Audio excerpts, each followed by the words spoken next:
بہت آسان ہے کہہ لینا کہ سالی آدھی گھر والی ہے، تیرے باپ کا فتویٰ ہوگا۔ اس عورت کا انتقال ہوا اور انتقال کے وقت اس کا پتی اس سے خوش تھا، اس سے راضی تھا، تو وہ عورت جنت کے اندر داخل ہوگی۔ میری ماں بہنیں پہلی بات تو سن نہیں رہی ہیں، اور جو سن رہی ہیں وہ سن لیں۔ اللہ کے نبی نے جنتی عورت کی پہچان بتائی، ایّم امرأۃ ماتت، جو عورت مر جائے، انتقال کر جائے، لیکن انتقال کرتے وقت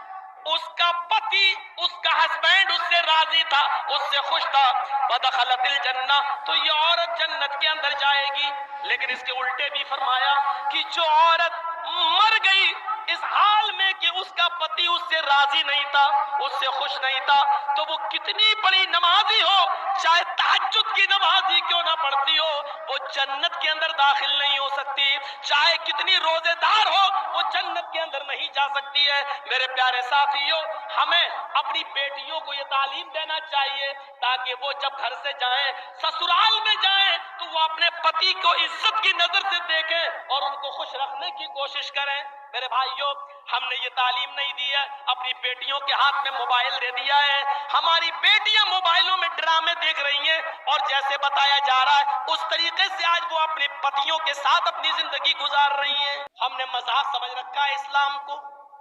سنیے اور غور سے سنیے، ہم اپنی بیوی کے ساتھ کھانا کھا رہے ہیں، سن لو، آج مسئلوں پہ آ گئے ہیں اور میرا دماغ اب ادھر پھر گیا ہے، تو اب سنیے آپ۔ ہم اپنی بیوی کے ساتھ، ایک مثال ہے، آپ بھی سنیے، ہم اپنی بیوی کے ساتھ کھانا کھا رہے ہیں، اور کھانا کھاتے ہی کے دوران ہماری بیوی کی بہن، سالی، بیوی کی بہن گھر میں آ جاتی ہے،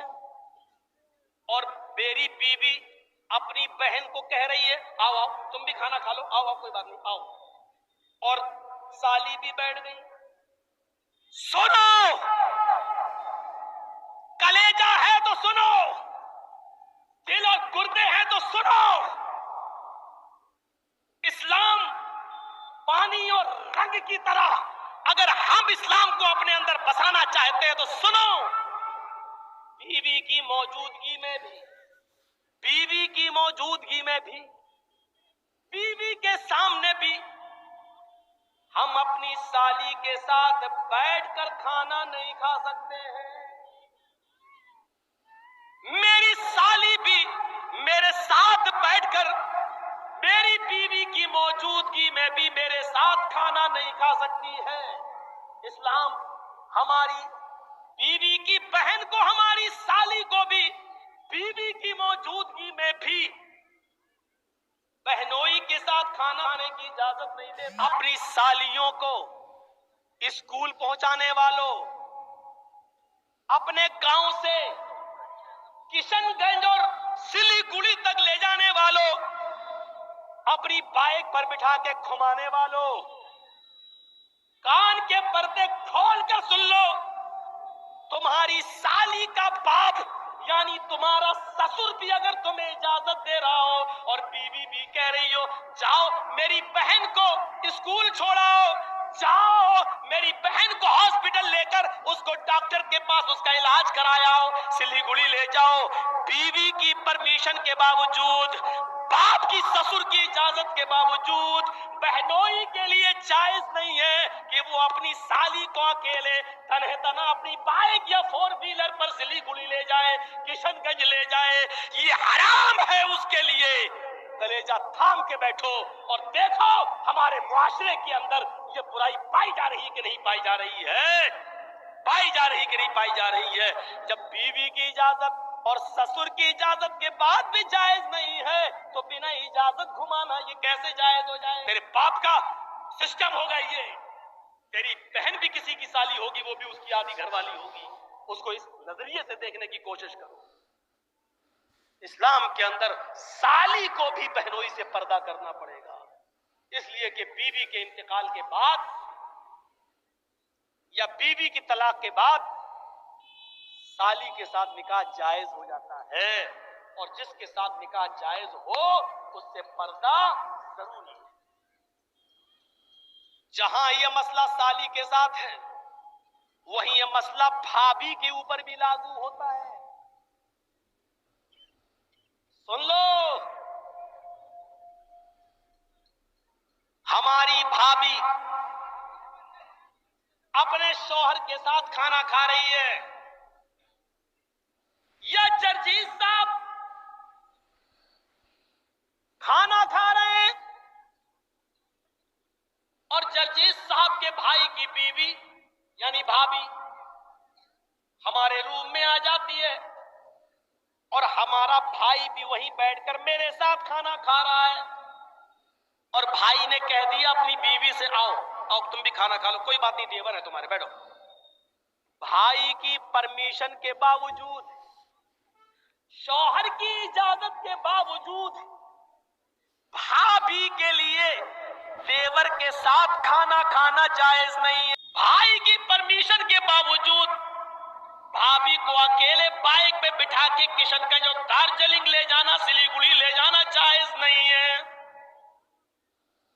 دلیل یہ ارائیت الحم یا رسول اللہ، ایک عورت نے سوال کیا اے اللہ کے نبی کیا میں دیور سے بھی پردہ کروں؟ دیور ہمارے گھر میں رہتا ہے، جوائنٹ فیملی ہے، آنا جانا لگا رہتا ہے، کیا میں دیور سے بھی پردہ کروں؟ تو اللہ کے نبی نے فرمایا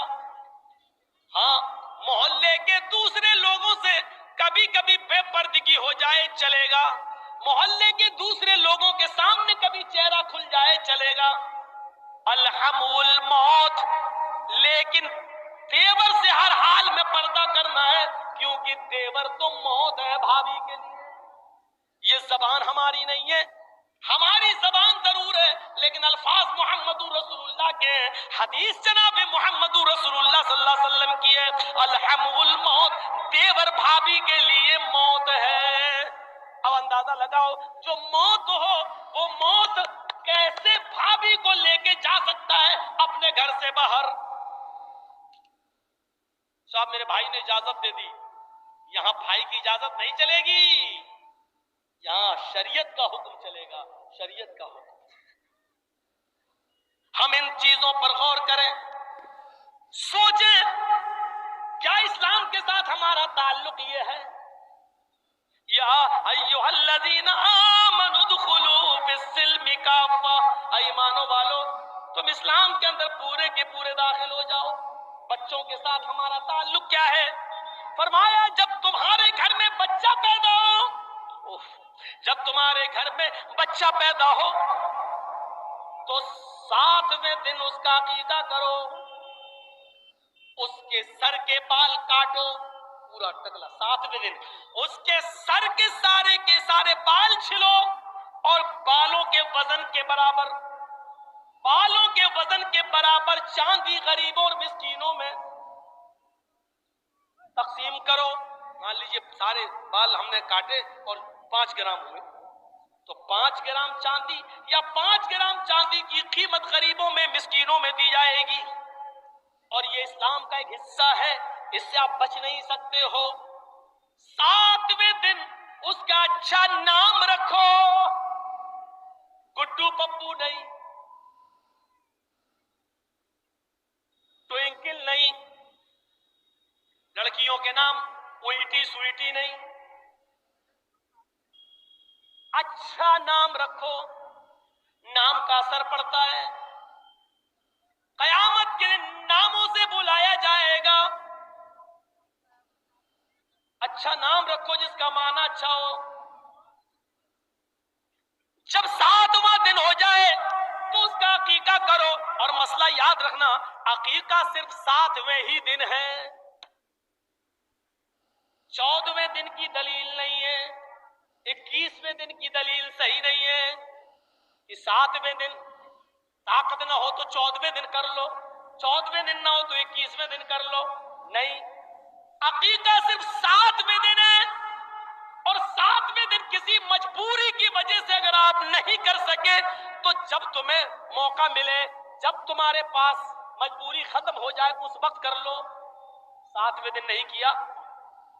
اور 8ویں دن مجبوری ختم ہو گئی تو 8ویں دن کر لو، 9ویں دن مجبوری ختم ہو گئی تو 9ویں دن کر لو۔ اب یہ نہیں کہ 7ویں دن نہیں کیا تو 14ویں دن کر لیں گے، نہیں، 14ویں دن کا انتظار نہیں کیا جائے گا،